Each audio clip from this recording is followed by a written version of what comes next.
the not so, put that in the trash can and get focused. Why do I gotta put a golf ball in the trash? I'm not what are you It's golf ball. You have a goal. I don't know. I was trying to find a pencil and I found a pencil. So in the meantime, it is that it could provide or promote damage to your vehicle. So you want to make sure it is that you're not going to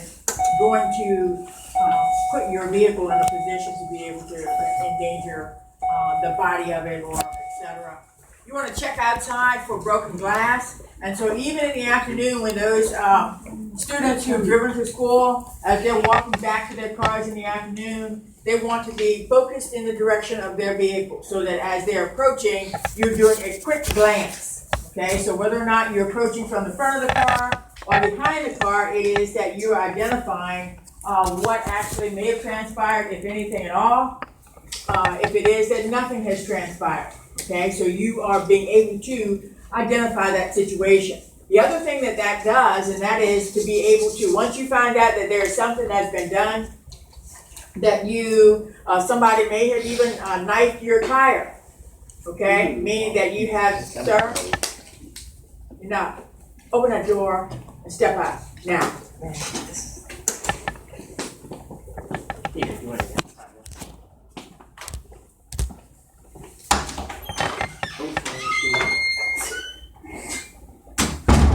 So you want to be able to identify if there's been anything done to the vehicle. And so if so, then you'll be able to identify with your insurance company. Say, for example, maybe you parked someplace and there was a tree, okay, somewhere close to it, and you wanted to be able to get the shade from the tree. And for whatever reason, the tree toppled over. So you want to be able to identify, or maybe even just a limb that fell off, okay, and it damaged your vehicle. You want to be able to notify your insurance company right then and there.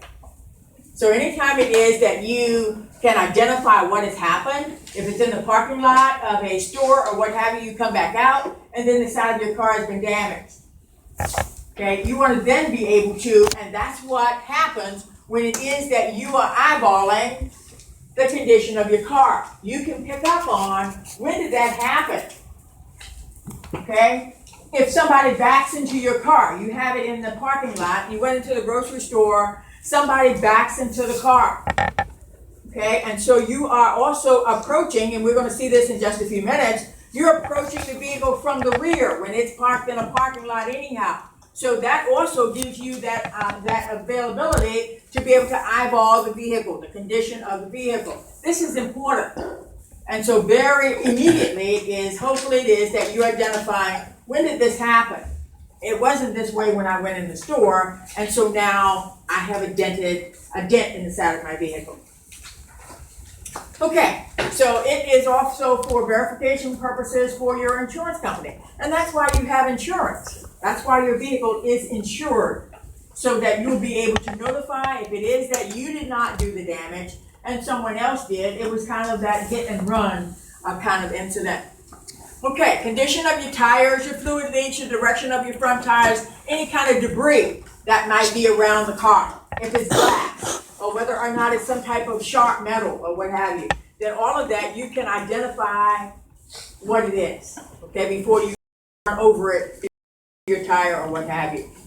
So your pre-entry checks, broken glass, body damage, fluid leaks, objects, and so you can see this rake that's under that tire, and so when that tire rolls back, what's going to happen, either the teeth on the tire are going to puncture the tire, or the very end of it is going to fly up and hit the body of the car and do bodily damage to it.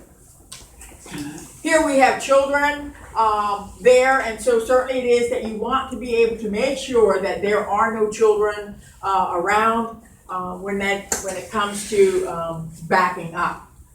You want to see them. You want to specifically say, I need for you to be there, okay? Away from the car, not close by, not 3 feet, not 4 feet away. You want them well away from the car, so that if they're still playing, the ball rolls away from them, you don't have to worry about them, running back to be able to try and get to the ball. Okay, so you want to make sure that doesn't happen. The tire pressure, you want to be able to make sure it is. If it is that you pull off, and it is that you have low tires that gonna do? What happens when you have insufficient air in the tire? What does it do? It's gonna flatten your tires. Okay, the tire's already flat. It's gonna make your car uneven. It's gonna make the car uneven. What does it do to the rim? Damage it. It damages the rim. And so when you damage the rim, okay, we're talking about this thing right here. When you damage the rim, what happens when you get ready to put another tire on it? It won't fit, right? It won't fit. It won't seal. Okay, and when it won't seal, what does that mean? Okay, you're gonna have to get a whole new one because sealing means that the tire, the rubber comes tight up against this metal right here. Okay, and so the air stays locked in. If it won't do that because it's bent, okay, the air pressure won't stay. Okay, so you don't ever want to, once it is that you have that flat tire, that's why I say, well, don't continue to drive it, because then you're driving on the rim, right? You're driving on the rim, so you don't want to damage the rim of the tire. Okay, how should a driver approach when it is that you're in a parking lot and when you're parked on a curb? You're going to see this again. That's a test question. Highlight. Okay, first thing that if it is that you're going towards your car, you want to be able to have your keys in your hand. And I'm not talking about just ladies, I'm talking about the gentlemen as well. Always want to have your keys in your hand. Number one, you know where the keys are. Okay, you're not searching for them. Okay, so the keys are now in your hand. And then as you're approaching the car, it is that you begin to unlock it. If it is that you have an automatic lock, that's wonderful. If you don't, it's not a big deal. Okay? At least when you get there, you can unlock the car, get in, and close the door. Okay? Lock it back. Okay, so it allows you to be able to maintain an awareness of your surroundings. So you already have the key in your hand when you walk out of the store. Okay, so it's already in your hand. You're heading towards your vehicle. You do that eyeball search, okay, that immediate search to be able to identify what, if anything, any damages and et cetera that may have occurred. And so you will get in a habit of doing that. You will then unconsciously do that as you're approaching the vehicle, because it will be an ongoing process that you always do that. So you'll be able to identify whether or not, what is that down there under the car? So you will be able to know, based on the location, whether or not it is from the overdrain or the overflow from the AC, or whether or not it's oil spill or oil leak.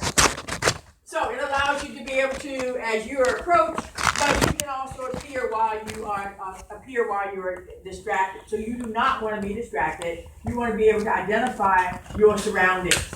Okay?